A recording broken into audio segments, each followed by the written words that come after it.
Brunenburg, 27th of October 937, late morning. Osrith did not have to see the Gales to know that they were on the field. She could hear them. A Cymric horn of war ripped over the land, its low sound like a huge beast in its death throes, drowning out the battle screams that had begun in the West Saxon quarter to the left. It was clear those who had been trained by Steeper, or those trained by Steeper, no ceremony came with their technique, they just went at it, jab, thrust. By contrast, Sainid's legacy was the column attack, a narrow, 5-man front through a narrow channel, to focus the enemy and preserve their number, and expose the fewest to the enemy at any one time. Igil broke from their ranks first, and it was also clear to Osrith that it had not been ale or spirit that the Norseman had drunk for, while those around him were fixing their eyes on an opponent. Their first kill, Igil was busy taking off all of his clothes until he stood naked beside Utad. He had been the first to charge ahead of the line and straight into that of the Northern Alliance, and it was true what Berg had said. Osrith noticed that the cuts and thrusts of the Gales were drawing no blood, leaving no mark. A thrust of people were standing before Osrith, their weapons ones she knew. Pictish could have been taken that very morning from Dunotter's armory, had she been there. Irian mercenaries were beside them. The feature distinguishing them from other factions were the woolens they wore beneath their armor, poor garments that had been made from the leftover pieces of spinning put to use.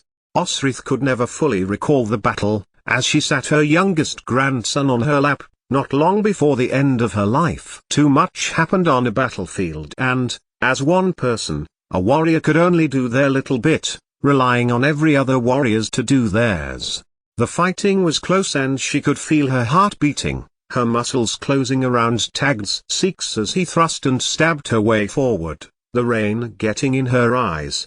Good. She did not want to imagine which of her former allies, her former family, might be at the end of her blade. Time passed. There was a reason no one told the truth of battle. How men wet and soiled themselves because of the fear. They could not help it. It was no wonder the Britons at Catrach had got drunk beforehand. There was no glory there, no thrill. It was a job that had to be done.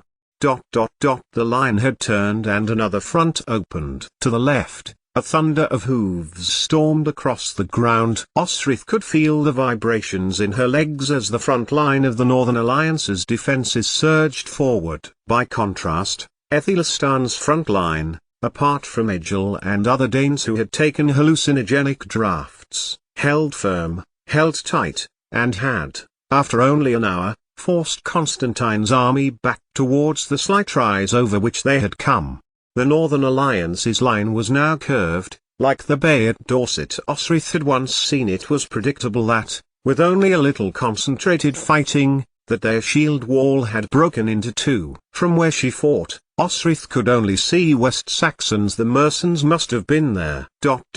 Somewhere. Osrith hesitated in her rhythm. The hypnosis of battle where one, and then the next came before her, and she stabbed, cut, thrust, and ducked.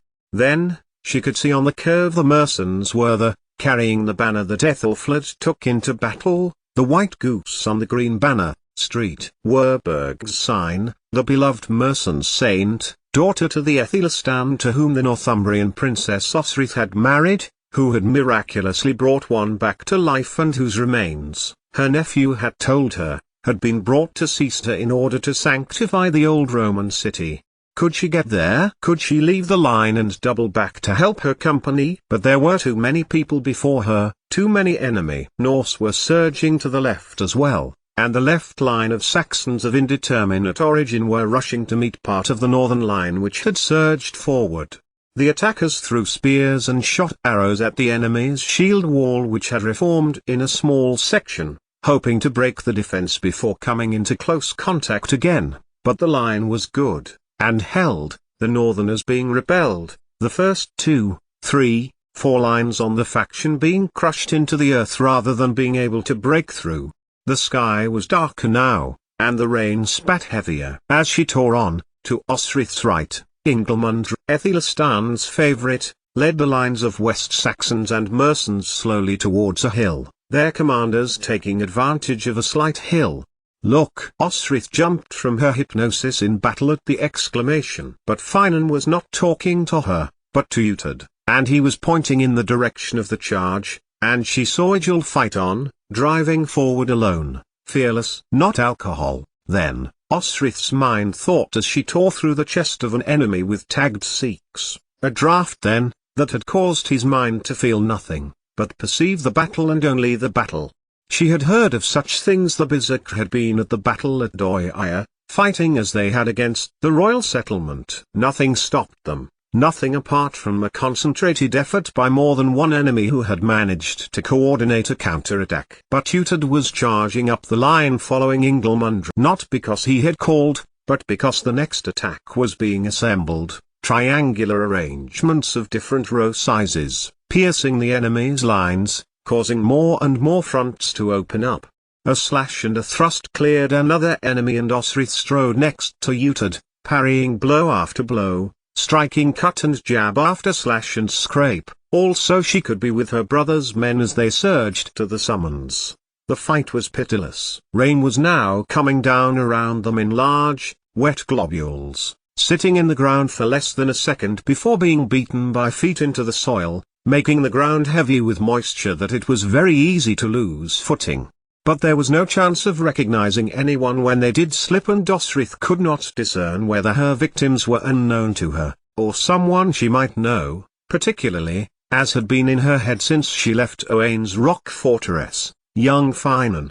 And discipline broke the line to the right, as well. Uhtred's men held firm in the face of the line collapse. Even Ijil, who had lunged and overreached himself, Uhtred had to haul him back. Aethelstan, Osrith could see, was with the mercenaries to the right, fighting the Gales, who were still declaring by their yelling where it was they were, and she felt the call in her own throat. How many times had she led men with the same cry, even with the mirth of Elfkin's company beside her? What Anluf's men were not doing, as far as she could tell, was striking back in order to make ground. Why do they wait? Osrith heard Sihrik cry. They want the Ulfithna to fight first. Thorolf had voiced the reply and pointed his shield tip towards where the mercenaries had blocked the gap and charged at the stagnant shields of Anluf. Beside them, another lull, and Thorolf picked up his sword and mirrored the charge on the right. 8 or 9 slashes as Osrith kept up with the line, and she heard a cry just ahead of her. "That man is mine." Ijil, his draught having weakened and sight of battle around him, declared the man who was besting a run of 7 or 8 West Saxons had ploughed on, and it was then that Osrith realized her son was nearing them.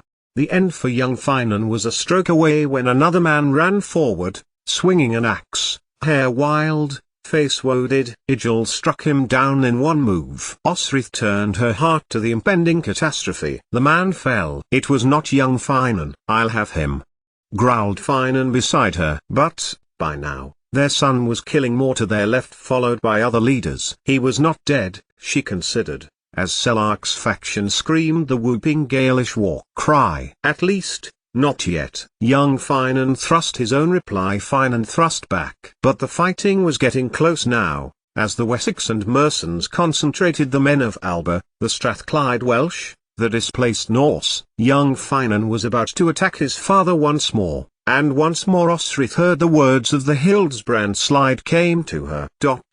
No one knows my grief but God alone. Another unwitting attack on his father came, as anger came to her. Hildebrand would not take his son's life today, and Osrith lunged forward, striking away Finan's blade. Angry, Finan thrust back, his blade heading to her throat. Did he see her, then? And not Uhtred's younger son? Or did he believe young Uhtred meant to stop his brother being slaughtered? Either way, Finan stopped, and turned his blade from her and from their son. But she was mistaken. Finan had not given up. He raised his sword and swung it high over his head. Osrith swerved, dragged him to one side. Finan's blade struck. But it was not Finan Beeg who fell at their feet, but Prince Selark, Constantine's second son, and direct in line to the Alba throne, who had been fighting tooth and claw with Uhtred.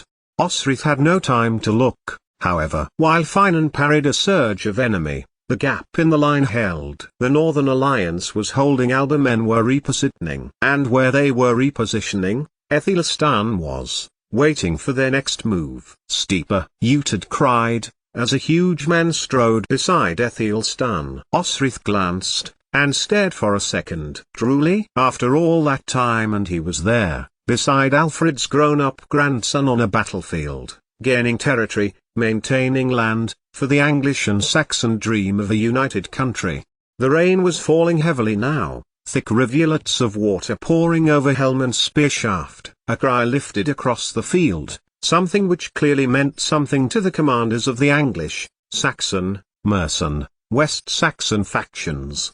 And the Norse were scattering, thinning the field. A cry came from the Allies now, as they swarmed on, invigorated by the visual evidence that their pain and effort had been worth it. Beyond the hill, the Norse really were in trouble. As the rain spat down, cold, with ice in it, the settlement at the far end of the Wirelem was their target, Dingismere, where their kin resided, where they had landed, where their ships were tied. Scores of Mercians were in pursuit, refusing to give up. Despite the conditions, laying flat Norsemen after Norsemen who were either too slow or too injured to have already made the turn, Edmund and Aethelstan leading the charge. All around, weak, pitiful screams of the agonized dying men filled the air. The ground had become bloodied mud as the marsh was gleaming wine red. Already the carrion birds had arrived and were waiting, with craven patience, on the outskirts of the battle. And it was Osrith's turn to scream now, her pursuit flanking Uhtred and Finan arrested by an arrow hitting her shoulder. She pulled distractedly at it, for she had seen a body, on its side, leg prone, arm and torso entangled in his own banner.